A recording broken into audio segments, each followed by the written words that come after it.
Good evening, everyone, and welcome to the Slay to Success Talk Show. My name is Rochelle Slay Queen Hemingway, CEO and founder of Slay to Success.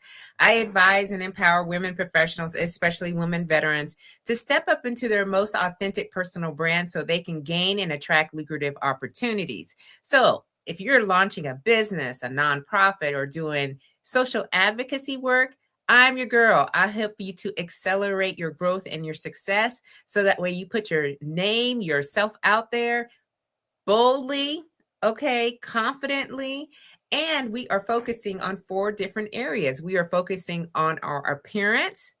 We're focusing on our behaviors, communication skills, and our digital presence. Because once we have these specific areas focused and we are mastering these, we will get everything that we desire and we deserve. Okay, so make sure that you are tuning in. Make sure that you subscribe and share. I have a YouTube channel where there's a whole bunch of videos over there, y'all. So go ahead and just tap on the subscribe button and you will get so many videos that are loaded down either here tonight.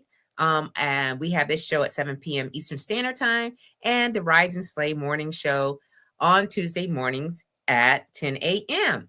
So where do we start from, y'all? We start from the word slay. That's right. This word here, I'm pointing here, y'all. Slay means to kill it, to dominate it, and to nail it, to be on point, to impress greatly, to dream big and work hard until you own it. It is also an acronym that stands for Universal Life and Leadership Philosophies that really resonate with me, and hopefully they resonate with you too. And that is stay ready to be ready, lead out loud, a sense of community or a sense of family, and knowing you are built to last. So as you come in, please let us know where you're streaming in from. Just give us your name, where you're streaming in from. Hey, we may go international tonight. You never know who's checking in on the show. And I want to say thank you if you have stopped in and you're like, I want to check this out. We absolutely appreciate you coming here. Now, what's the purpose of this talk show? Okay. The purpose here is to bring in men and women who are using the slay philosophies to make a positive impact in this world.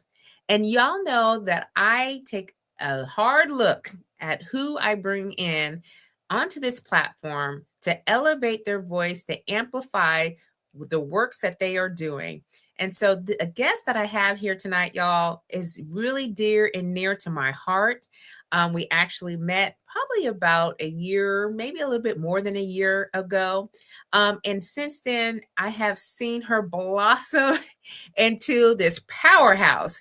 And so y'all will have to you just have to be here. Okay. You just have to be here to really get a sense of who I'm bringing to this particular episode.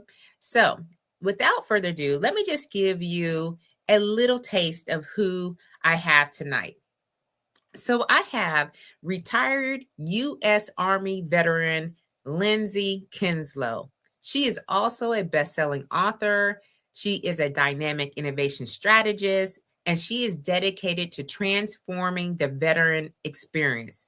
Now, she is the founder of the nonprofit organization called the VetReset Foundation, where she is leading bold, forward-thinking initiatives that provide advocacy, education, wellness, and workforce development for underserved veteran population. Now, she proudly serves as a Veteran Liaison for District 12B and as a commissioner on the Arundel County Veterans Affairs Commission, where she is amplifying the voices of those who have served and works to shape policy that meets the evolving needs. Her deep commitment to public service also includes her role as a campaign manager for Kelly Smith, who is also a fellow veteran and a candidate for county council. Now, I'm going to stop right there, okay, because the things that we're going to talk about here that's left on her bio, I just want her to share in her own words. So without further ado, please welcome our guest tonight for the show, Lindsay Kinslow. Hello. I am so happy you are here with me tonight, Lindsay. This has been a journey. Yes, it has, and I'm happy to be here. I am so happy that you're here. Like, there is so much that we're going to talk about tonight. So I just want you first to share with the audience a little bit about Lindsay. Like, give us a little bit of history up until this point now.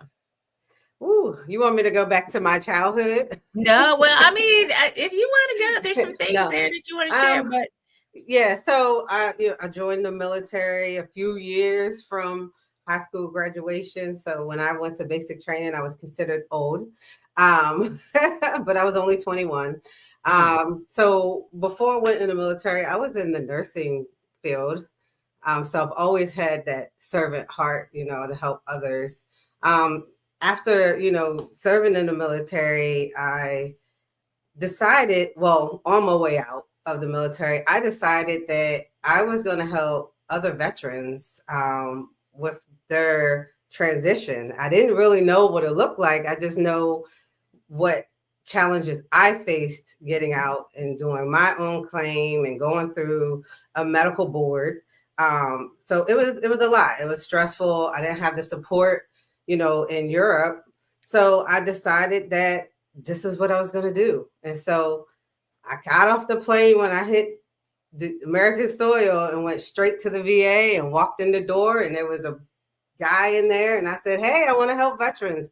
He said, "Great. I see you at the meeting tonight, and here is how you pay for your membership." And I showed up to a DAV meeting with my check to become a lifetime member. And that's how I started into this space of helping veterans. So I became a chapter service officer. And while I was in that training, I said, there was, the person who was training. I said, what is your job? This is what I need to be doing. And so he said, I'm a national service officer, and this is how you become one. And so I want to say within 60 days, I applied, interviewed, and got the job, and was sitting in Washington, D.C. at my desk. wow. And that started this journey. So I never imagined, sitting in this seat, being able to say that I've helped thousands of veterans, across the globe. It feels amazing. It's truly amazing. There's so many veterans who need this type of support, and I am so grateful that you have the heart to be able to do this, because it's not easy work. Like what you're doing now. I know you're talking about the story of when you medically retired from the Army, and then now going into the space that you're going into now. But I want us just to talk a little bit about what was going on with you right before you were medically retired from the Army. Yeah, so I hurt my back. This is where it all began. I hurt my back 3 years in, and in the Army, during the height of deployments, you didn't have the opportunity to, rehab. So I was on medication, all those things. It was ignored for years and years. And as I, started to learn how to advocate for myself when it came to medical, I, was able to get an MRI. I was able to get, an X-ray. But it was still, go, go, go, go, go. Mm-hmm. So I did not pay attention to my body. I was on medication, right? You don't feel it. It's numbed. So I was on the go. And then my last assignment was as an instructor at a leadership school. It was our first level. So it was all, wartime, right? War play. Mm-hmm. It was intense, wearing your full gear, and my disc ruptured. So it ruptured. I had to have surgery. They said that they were going to give me a year to rehab, but at 4 months, they said, that's it. You're not going to be, the total soldier that we need you to be. So Let's start this just discharge. And I was devastated. I was at 12 years in, I'm like, wait a minute, Mm. I was supposed to retire for 20 years. Like, what happened? So that it was the turning point of my military career. So, Yeah. and yeah, I call that the best decision I never made because at the Mm. time I would have never ever thought about getting out. Matter of fact, when any doctor started talking about it, I went the other way, because I just wasn't, I wasn't, my mind wasn't there. Once you get to 10 years, it's like, oh, let me get to Yeah. 20. Yeah. I think So we all have had that mentality, and coming to terms that you have a condition that is not, worldwide qualified. I mean, that's kind of one of the terminologies that they use in the military, where you can't deploy, you can't, go TDY, which is a temporary duty, or even change and go to another assignment because they want to assess you and to see if you're capable of going to these particular places and what we call mission ready. So you were talking about, like, this started at your 3-year mark, but you got to the 12-year mark. So you're talking about 9 years of being in pain. I medically retired at 14 years. So it was even, that stretch from finding out that I was med boarding to actually getting out was a stretch as well. Yeah. So first of all, thank you for your service. All right, Thank because you. I don't think a lot of times we get to hear that, and we don't get to hear it enough. All right. And for anyone who's in the audience, we've got Chevy here, who's also an Air Force veteran. So thank you so much, Chevy, for being here with us tonight. But thank you all for your service, because this is not easy. Having this type of commitment and dedication to something that was much bigger than ourselves, and then finding out that what we were doing wasn't helpful at all for us from our body standpoint. And so after you got medically retired, you went into that space and started helping other veterans who were, looking to seek for compensation for disability, for resources, and so forth and so on. Um, but we met, at one of my own the room workshops. And that day I was just, we had it, y'all, we had it in a restaurant. It was very quaint. There was probably like 4 or 5 of us that met. And one of the things that I saw was, like, you were in pain. You were in, like, physical pain that day. And so tell us a little bit about that condition and kind of what you have to do to manage that. Yep. So I'm very vocal, as you know, about having fibromyalgia. It was very, it was ignored and overlooked when I was in the military. I could not, go to the doctor for these various symptoms because it almost looked like it. They told me that, I was pretty much fishing for things. So, like, reasons to go to the doctor, reasons to not be at work, when really I was not well. Mm-hmm. And these symptoms amplified when I deployed. Um, what I did have was my back. So my back was the root, of the pain. So I was able to go to the doctor and say, for my back. But while I'm in there, be like, my stomach's been hurting, or hey, my ankle or my knee, it's like randomly hurting. I didn't hurt it. I don't know what's wrong. So I was able to kind of get care in that way, like Yeah. piggyback off of my back. But it was a lot. And even when I got out helping other veterans, I started looking more into fibromyalgia.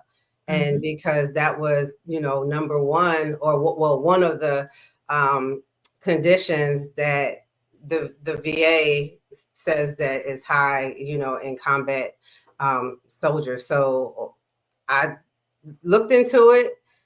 I even was recommending other veterans to get tested, and to see it's not real one test, but you got to rule out other things before you get to that conclusion that you have fibromyalgia. So, but I myself was not seeking that, and on the inside, I was like, literally, it felt like I was dying because I was in so much pain all the time, in the emergency rooms all the time. I mean, they just saw me coming and like, let me get your medicine together. Yeah. So it was a lot. And it wasn't until I was forced to step away from my job at DAV to take a look at my own self to see what was wrong with me. And my first appointment, I walked in to get a machine for my back at the H wave, and the doctor was like, "Mm-mm." He's like, have you heard of fibromyalgia?" I said, yeah, I have actually. He's like, "I'm pretty sure you have that, but I can't diagnose you because, rheumatologist has to." So he sent me. And before I even got to the rheumatology appointment, I had the diagnosis of fibromyalgia. Wow. So yeah, and when I went to the doctors, I was so excited to have this diagnosis because I was like, now instead of, me rattling off 50 things that's wrong with me, I just get to say, hey, I have a flare, or, Yeah. it's fibromyalgia, right? But at least I know it's not in my head like they were telling me. The pain was real, the symptoms are there, it's real, right? Yeah. So now I have a name to it. And I speak on it a lot because I don't want other people to feel alone like I felt alone doing this journey. I'm like, you're not alone. So I'll make Mhm. posts on Facebook about it. I Yeah. have one that's actually being shared that I posted in February, and it's still going around. And I'm like, this is amazing. People are just sharing it all over Facebook. Yeah. And that's why I do what I do, so people know that it's real. It is real. Yeah. I've heard of fibromyalgia, years ago, but I didn't really understand the complexities of fibromyalgia until really after I met you, so you never know who you're educating and making aware because of your own fight with it every single day. But what I do know, Queen, is that even through the fight, you still showing up. Okay. So, I absolutely admire that you have that determination in what you do, and how you have grown significantly since I've seen you. Like, I'm just trying to keep up with Lindsay. Y'all, if you ain't following Lindsay, okay, I as highly suggest that you either go on Facebook or LinkedIn and check out the amazing things that she is doing. So, before we get to all of that, okay, you wrote a book and you have a best-selling authored book out there. What exactly is it? What is it about? There's actually 6 or so. Ooh, Yeah. listen, y'all. Look, 6 books. Yeah. So Okay. yeah. So the first one, all of them have been therapeutic for me. So it was me writing about what I was going through at the time, which was always my back or the pain or something like that was, what my chapter was about in these anthologies. And so the first one was in 2015. So yeah, it's been 10 years. Yeah, Wow. 10 years. Just made 10 years a few months ago of being a best-selling author. So that was released in 2015. I wrote on I can't remember because sometimes, all these books, I can't remember exactly what my chapter was, but I know I wrote on my book. I was 2 days post surgery, and that's what I was writing about, going on that journey and what it was like. And so that was Chocolate and Diamonds. That's on Amazon. And then there was another one that I wrote as soon as I got out, and that was mainly my transition of getting out. Actually, it was in the med board process, and in that book, I wrote that I was going to help other veterans navigate this, right? So I Wow. wrote about that, and then even then, I didn't know what it was going to be. Yeah. Yep. So I have that one. I have to get them out. It's like, Oh, oh my listen. gosh. Are they all on Amazon? Yeah, they're all on Amazon. Two of them are situated on my website. I'm in the process, the two last ones. So I'm in the process of getting all of them on my website. But I self-published a book back in 2021 with the pandemic and trying to help people, business owners, transition to go from paper to electronic. And I was trying to get everybody to understand automation and why it was so important. And so I wrote a book on it, and that's what I suggest to my business owners who were trying to get automated. They were just like, "Oh, what is this automation thing you speak of?" So I put it in a book. Oh my goodness. Yep. And so I have invisible illnesses. That's what I wrote on fibromyalgia. So that came out, I think, 2023, maybe the ends of 2023, and then base goes boom. That one was this year. It was this year. Yep. Yes. And I got real deep with my personal background. So you have to get a copy of it. Oh yeah, of course I am, because I want Yep. to see if it's anything that we talked about. Yes, it is actually. You know Oh, what's in there. okay. So it's definitely what we talked about, and I'll just say, writing about it, you actually made it easier for me to write and talk about it, because all these years I'm thinking I have to have some grand party to bring it out. And in fact I didn't have to. So you actually, yes, you do know what it is, what's in it. Yeah. I just know that these stories aren't for us. They're Yeah. for someone else. Mm-hmm. They are part of our truths. So what our truths are could be somebody else's truth, and then it allow them to be freed up a little bit about where they're at in their life. And I think at this point in our lives, we want to be doing meaningful work. We want to make impact on other people's lives and make differences in their lives. So I Absolutely. congratulate you for having the courage to actually share that. Of course, I'm going to get me the copy, but having that out there for other people to read, and so which is leading me into like all the things. Okay, so y'all, like Lindsay, she was part of the Brand Boldly program, and I tell you, like, you are the absolute best uh, image of the clients, if you will, that I have had the pleasure of working with. Well, thank you. You are doing all the things, Thank okay, that you. we have I'm talked about, trying. and it has produced so many amazing and incredible things. So let's just wind it on back just a little bit. All right. What was the first thing that happened after you participated in the program?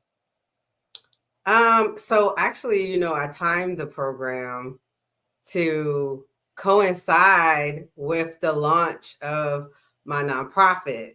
So I strategically laid it out for us to start 6 to 8 weeks. I think it was like 6 weeks prior Mm-hmm.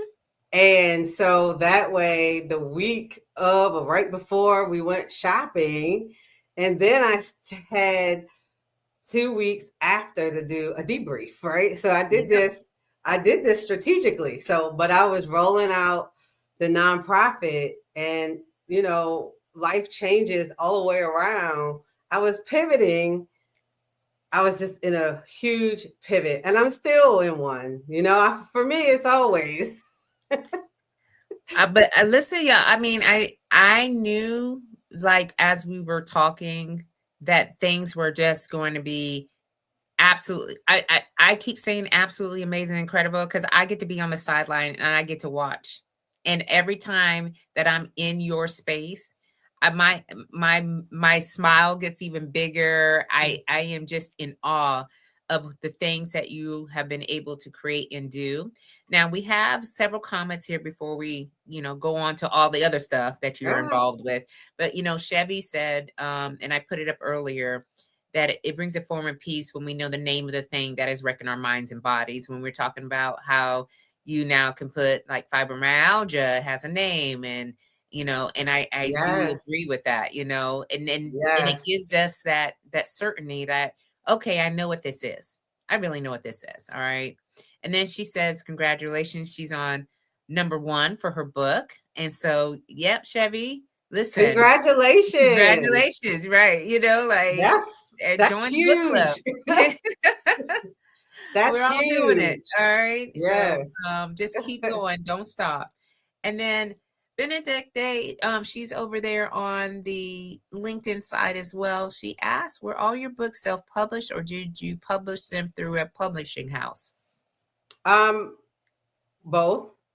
So both were, I used both. So I wanted to self-publish because I wanted to see how easy or how hard it was for the next person. So I would be able to say, hey, go on, wherever and self-publish. This is all you need. This is how you need the manuscript. And that's it. So essentially it was me trying to figure out how easy it was going to be for the next person to become an author. Yeah. You have the same answer that I do. Same way. I wanted to find out what this process looked like.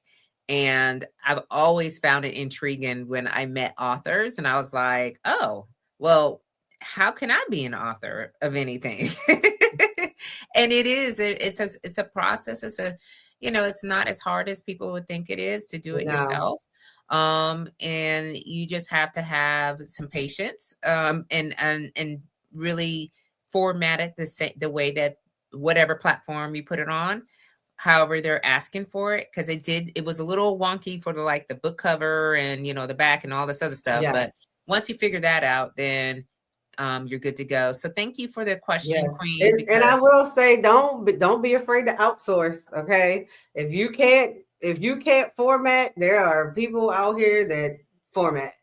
they sure do, If you and they'd be can't happy to do it. design, get someone to design for you. So You're absolutely right. So you launched VetReset Foundation, and I yeah, attended that event, and I was like, okay, she's on to something here. There's something else that I know that's going to be coming her way. And so then it went into all of a sudden, Lindsay's like with a district and delegates and commissioners and all these other people, and I'm like, what is going on over here? So I yes. went to a meeting, and so tell them a little bit about that opportunity. So that opportunity actually, because you know how they say you need to be in the room. So Get in the room. I went to my one of my cousin's fundraising events. She's a sitting judge, Janina Stevenson. Mm-hmm. Jackson Stevenson. Let me not leave that off. So Mm-hmm. I went to her fundraising event, and in there was Delegate Simmons.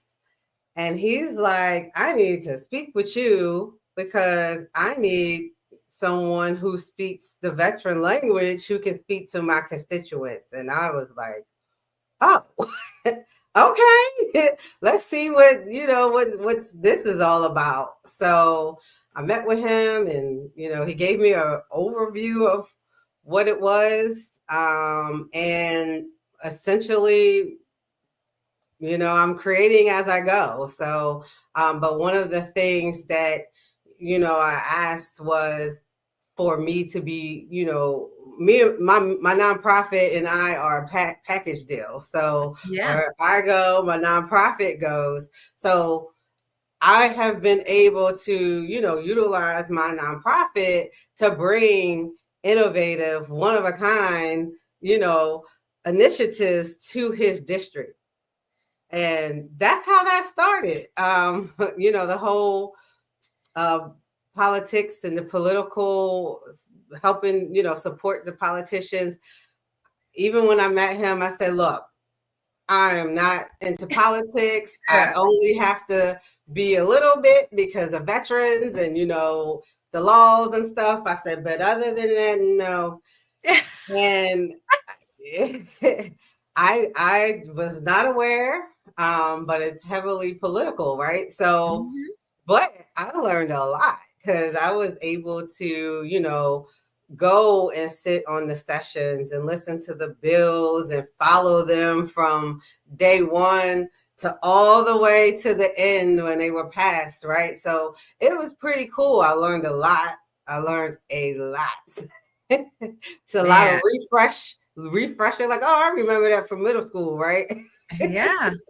But I um, mean, you're taking things on that you had no idea that you were even going to even have insight to. And that's, I think, the yes, beauty of what you're doing. It's like the neurons in your brain, like they are firing in different ways now because it's yes, new. You know what I mean? It's like you're learning, you're growing, you're taking the information back for your veterans, you're creating programs and, hmm, opportunities for people to get to know what veterans do, how they, think, and what kind of challenges they've had, and what kind of programs that they need. So right. I absolutely love that. And then you were also like selected to be the Anne Arundel County, what's the Veteran title? Affairs Commissioner.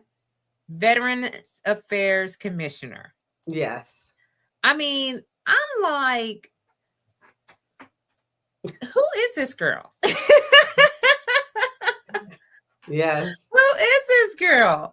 I had, like just a little bit of interaction with you when we were at the On the Room workshop. And then now it's like these things are in alignment with what you want to be doing with your time, your effort, and your energy. There is no ifs, ands, or buts about Yes. where you should be and what you should be doing.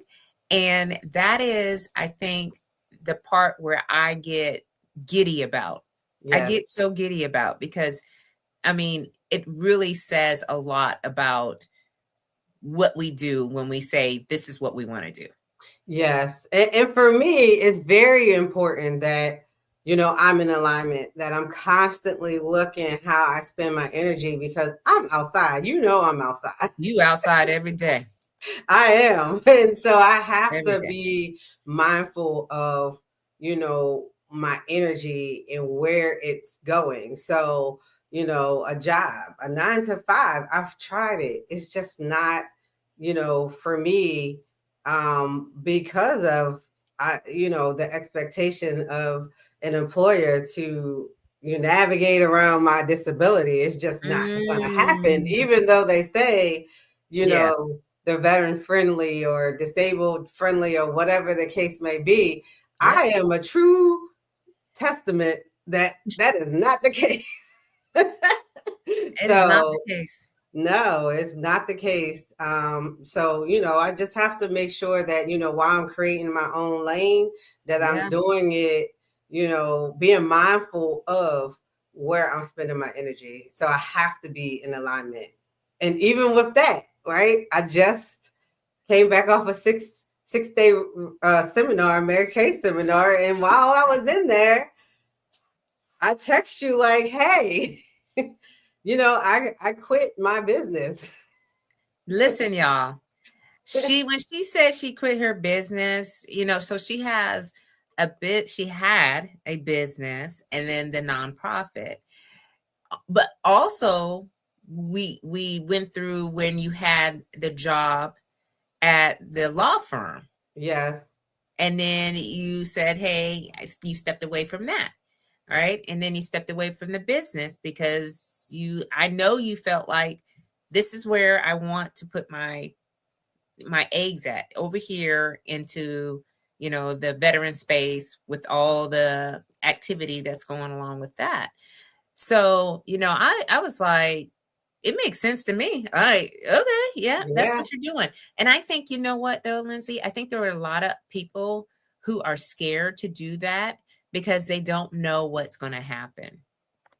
Right? Yes. They're fearful of won't be the same amount of income coming in, or there won't be, the titles or the love affair, if you will, with the business, because we love on our businesses.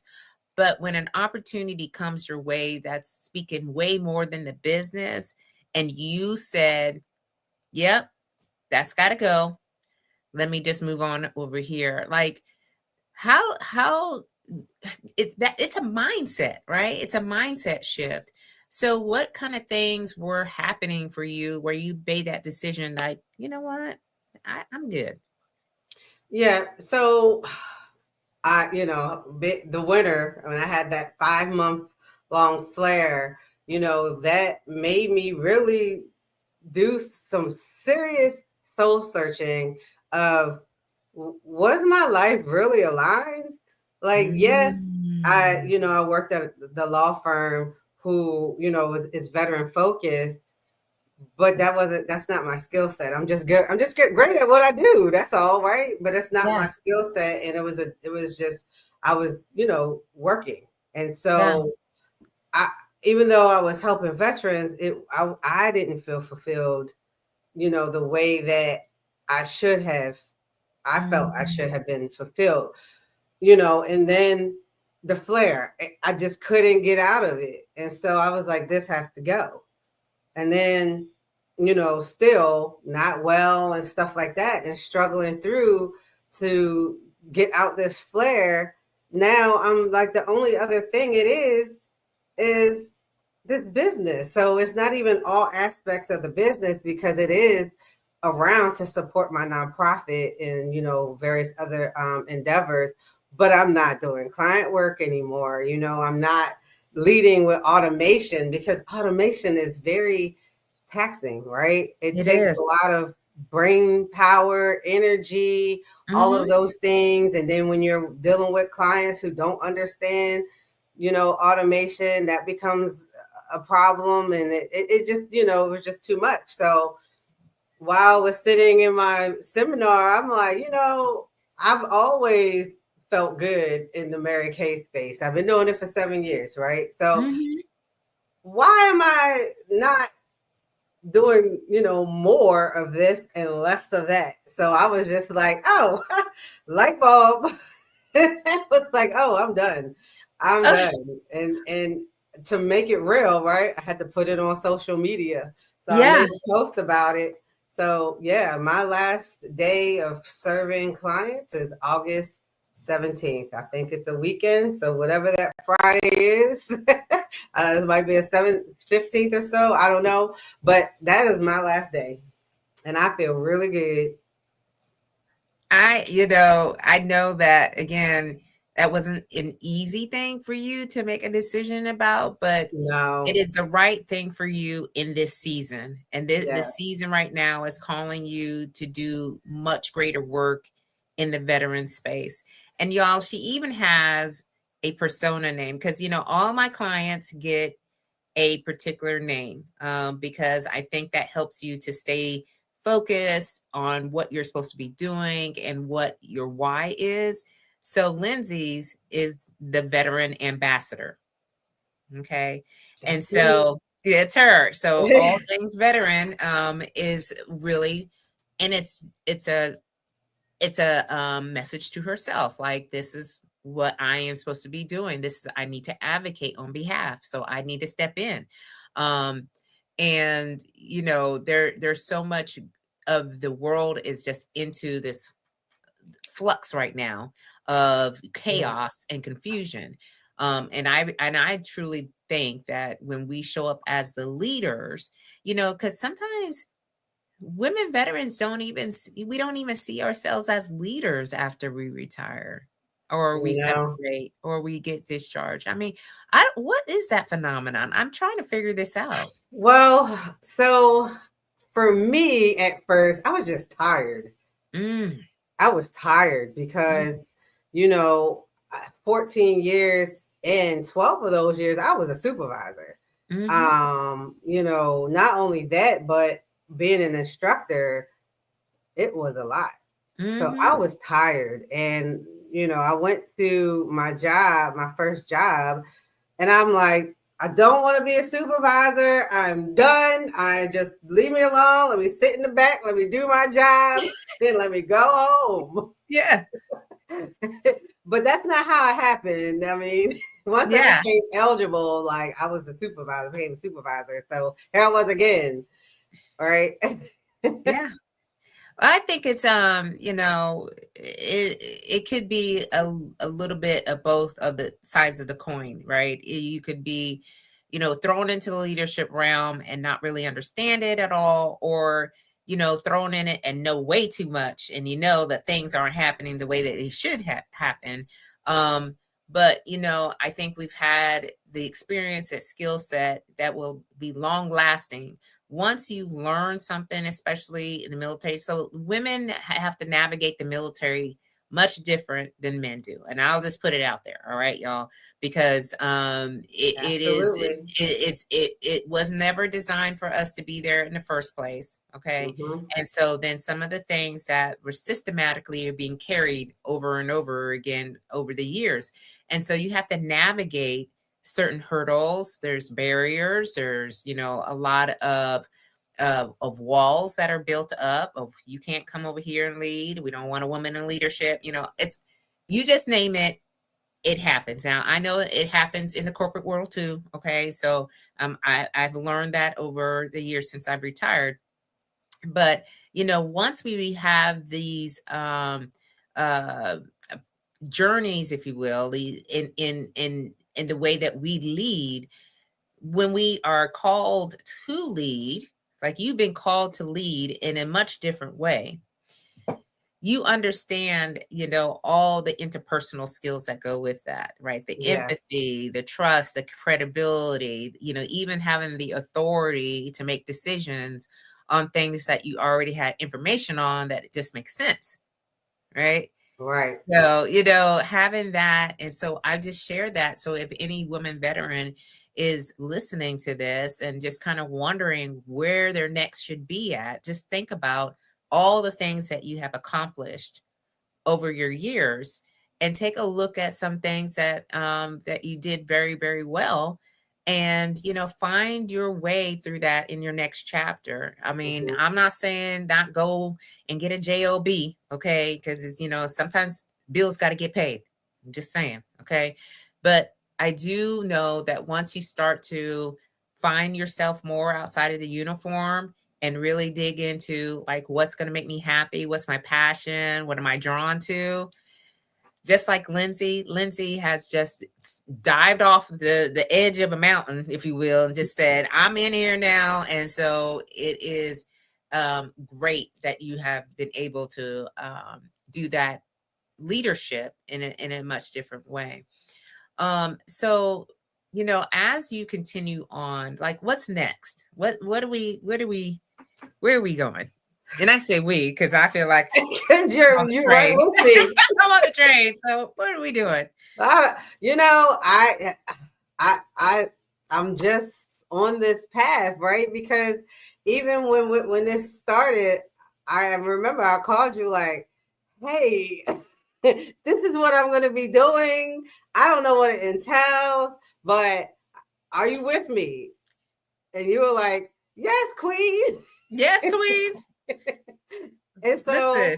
I'm like, yeah. So I'm always coming back like, hey, I'm doing this, I'm doing that. And I remember one of the things that I stayed with Delegate Simmons was like, look, I know a lot of veterans and I come with a lot of people. So if I come with 100 people, what are you going to say? He said, oh, I'm going to say, come on in.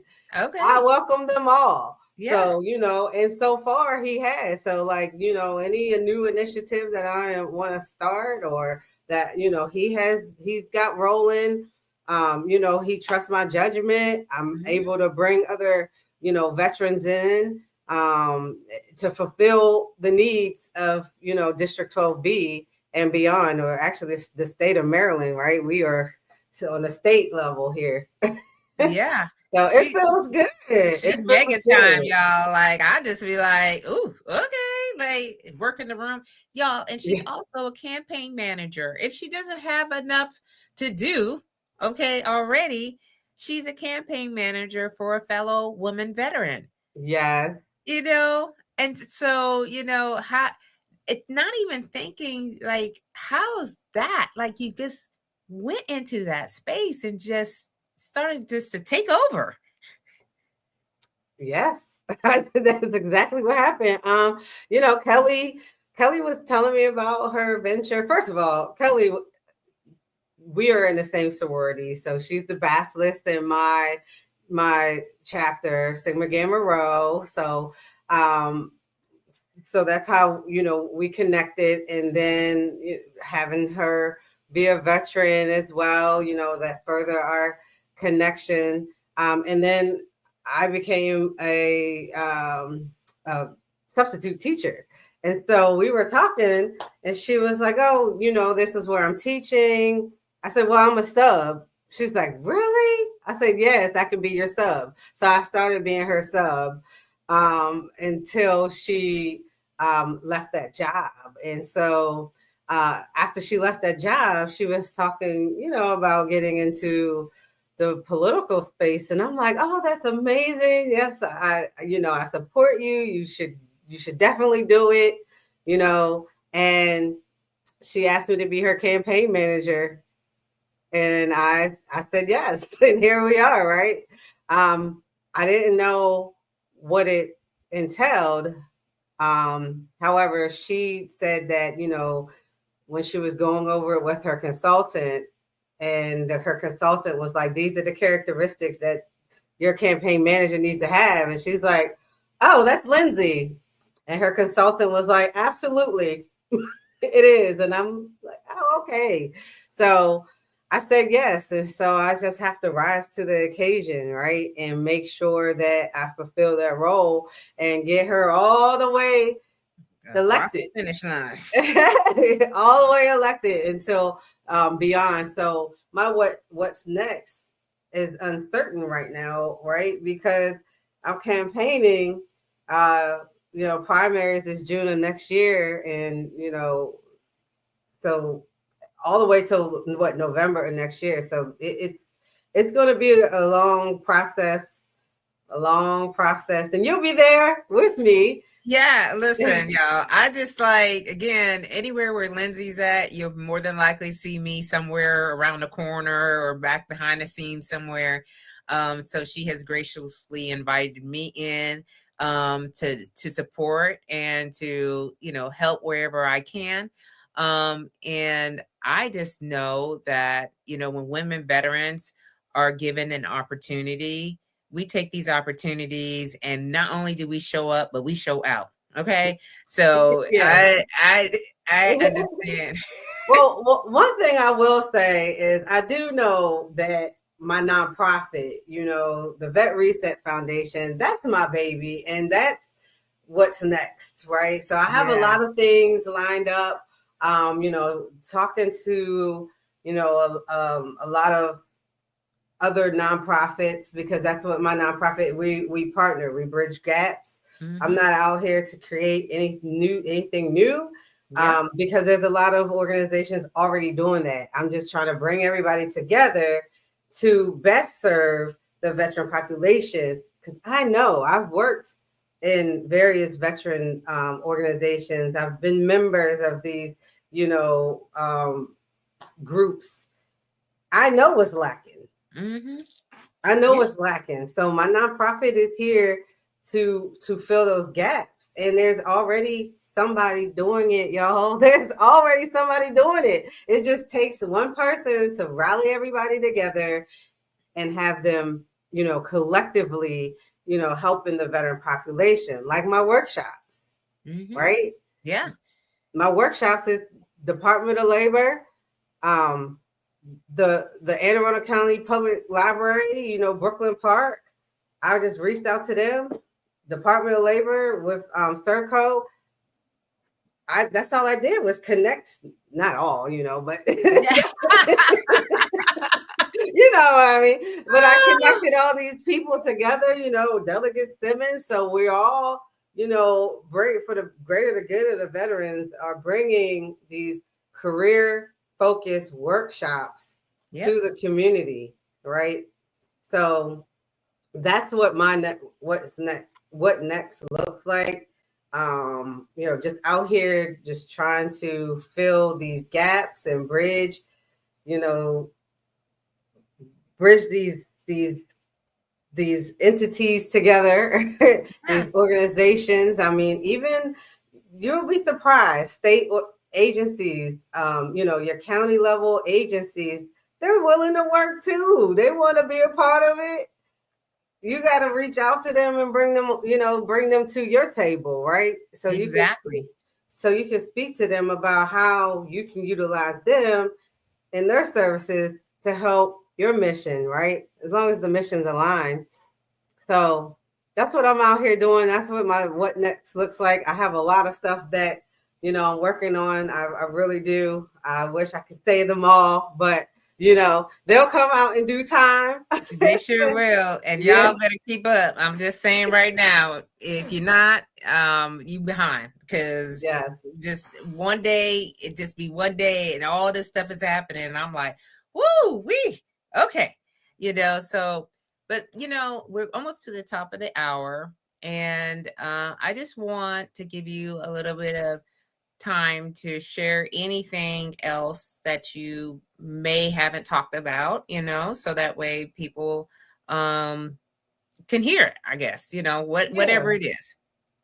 Yep. So, you know, my motto, take the step, own the journey, right? So that's what I do. I take the step and I own my journey. I own my journey every step of the way. It might not always go how I planned it to be, even with, you know, helping in the political space. Like I knew a few years ago that I needed to be in legislation because of the veterans, right? If I wanted to be a total advocate, that's where I needed to be. I didn't know it was going to be in this capacity. And it's great. It's fantastic, right? Because I get to be at the table, right, with these you know, decision makers, right? So, and I get to hear how they're making decisions and why they make these decisions, and will help me better guide my nonprofit so I can help other veterans, right? That's what I love to do, help people. But so yeah, so just embracing where you are, right? Not where somebody, not where your friend is, not where somebody that you know you met 5 years ago, 10 years. Stop judging yourself based off of somebody else, because that's their journey. That's where they're supposed to be, right? They might not even be happy where they are. Right? So you are in control of your own life.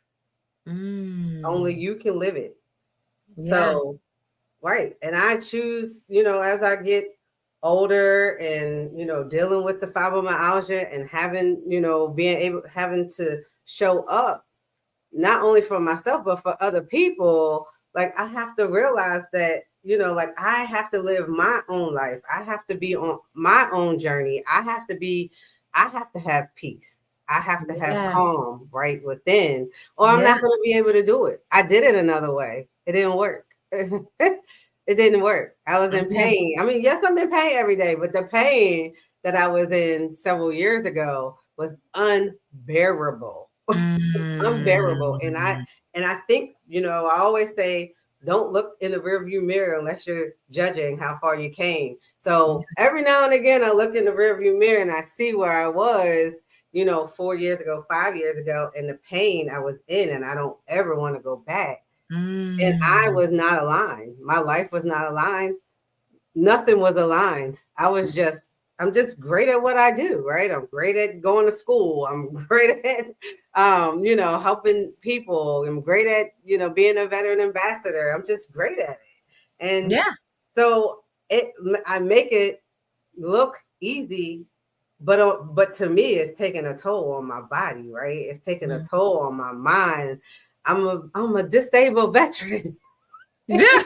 I gotta meet myself where I'm at. Yeah. Oh my. Right?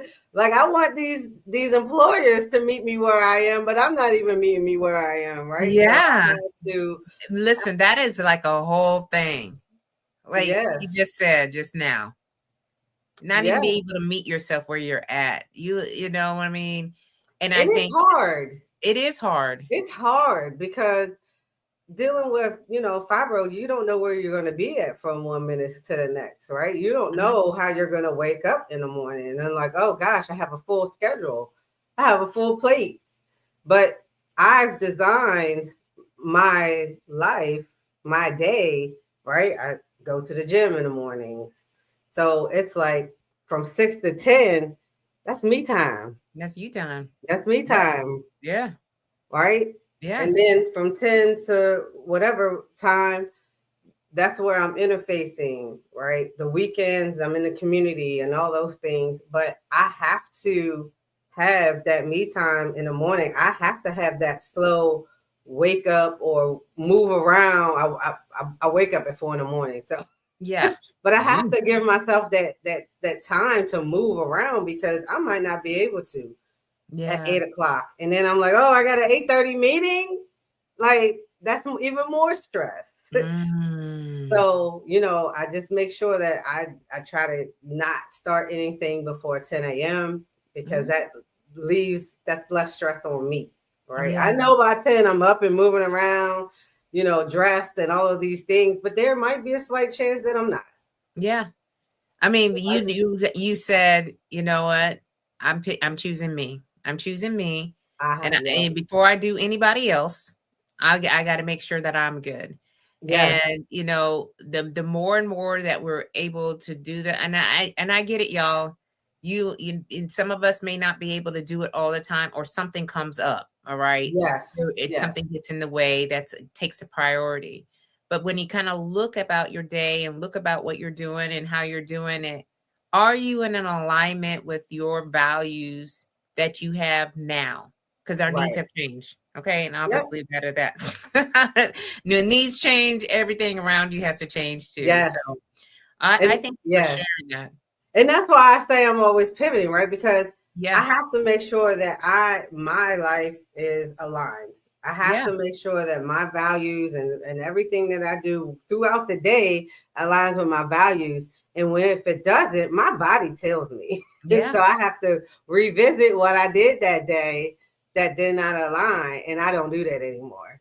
Yeah. It's taken a long time. Like this isn't just from today. Like this is years of mindset shift. Years of, doing it my way and or the way that I think it was supposed to go. Yeah. And not the way that it should be going, which is me taking care of myself first. So it's not easy to put yourself first. No, it's not. But when you do, it's amazing. It's amazing. It's amazing. Look, hey, we got a guest or in the audience on the Facebook side. I had to go on to Facebook, y'all, because Facebook ain't letting me be great again. So, but I had Leslie George, and she said, "Good evening. Thank you for your service and your sacrifice." And she says, "It is a shame you had to fight for medical care and had to convince people of how you felt." And then she says, "Congratulations on your 10th year anniversary of being a best-selling author." Thank you. Yes. I appreciate it. that is an accomplishment that I overlook certain Yeah. things, right? We all do, but that is an accomplishment. So I appreciate that. Yeah. So I have the final question. We are at the top of the hour, as I knew we would be. So if you are given the years to get to the 80th year of your life, and you have a big party of your family and friends, what would you want them to say about you? I would, let me think, because I always said, I don't know if I'm gonna be around at 80, but Hey. now that I'm older, I'm like, I better be around at 80. Yeah, exactly. So my 80-year-old self, I would want people to just acknowledge, how my authenticity, it did not it wasn't easy to get here and show up as my true self. Being in the military, you transform and conform, right? Mm-hmm. And you become what they want you to Whatever. be. Like at that time, right? You just whatever, right? So when you're getting out, you don't understand, or I did, at least I didn't. My identity was compromised. So it took a Mm. long time for me to get here. So I want people to appreciate that and just know that, I'm genuine. So, and, you know, she is a selfless servant.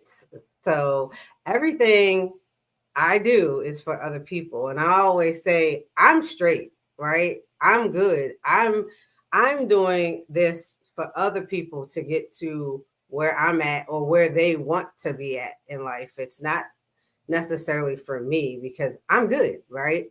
Mm-hmm. So I think, just acknowledging that. And I conquered the world. Yeah. Yes. I know that's what they're gonna say. Okay, that's what they're Like gonna say. what hasn't she Yeah, done? what hasn't she done? Okay, because I'm like here for it, and I know everyone who has been here has been blessed. So first of all, thank you, Chevy and Benedict, for Thank you. being on the LinkedIn side of the house. And then we had Leslie George on the Facebook side of the house to join us live. And for all those that are actually here, that are just, peeping around the curtain and kind of seeing what is going on. Maybe you are busy and just don't have the time to share or like or any of that kind of thing. But we do appreciate you being here and being part of Yes. this conversation. And if you come back for the replay, like you check us out and you're like, you know what? I'm just going to listen to, a little bit of it. Just put in hashtag replay so we know that you stopped on through. And also, y'all, we're going to be back here. I have another guest, a special guest. You're going to look, these guests, I'm telling you, I mean, we are coming in full power. I'll just say that. Full power. So we have yet another guest that will be here on Sunday, this following Sunday at 7 p.m. Eastern Standard Time. Hey Sean, how you doing? Greetings, Queen. How's it going? Thank you so much for being here on the LinkedIn side. She's also an author, a speaker, Yes. educator, Greetings. facilitator, all the things, Oh, I love it. and She's and speaking my an, language. and a veteran. All right, so Wow. I love it. I love listen, it. we are showing up. Okay, I um, love it. so thank you so much for being here and catching the end because we getting ready to dip on out of here. Yes, Um, ma'am. and what else should I say? And if you're interested in participating or applying for the Brand Boldly program, which Lindsay was a part of, just go ahead and drop it into the comments. Hey, I want more information, or you put Brand Boldly. I talk about Brand Boldly all the time. So that way I can send you information as to what this thing is all about. And, I help you, I guide you to get to the place that you want to be. Believe in me. All right. You will do it and you will do it well. And, All right. and I would like to say, you are amazing at it. Okay. You are simply amazing at it. Oh, I cannot stop, referring people to you because and I'm like, listen, first of all, thank everybody should you. experience this. Okay. Everybody should be experiencing this. At least the brand boldly. Like that should be standard. Bare minimum. I just always, I've been a creative my whole entire life, but it really didn't show up for me and towards the end of my career. And when I retired and I saw, what would I have wanted or how would I would like for somebody to help me to get to this point? And it was truly, y'all, listen, we can use our gifts and talents in any way that we can. All right. And That so is I true. just decided to create my own program and see if there was an interest. And yes, there is an interest. Okay, y'all, because it makes it easier. And I want things to be easier for people, especially for veterans who are still trying to do something differently in their next chapter, and just be able to just, I don't know, be a part of the journey. I love being part of everyone's journey that comes our way. So yeah. So thank you, Lindsay. I appreciate you. Yes. Like I said, she's one of my best clients, y'all. Okay. She's doing all things. She says not a single complaint on my end, and I hope you can say the same. As you know, okay, no complaints over here either. Mm. All right. So thank y'all for being here. And we will see you all very soon. So keep on slaying until you can't slay no more. And we'll talk to you all soon. Have a blessed week. Bye-bye. Bye.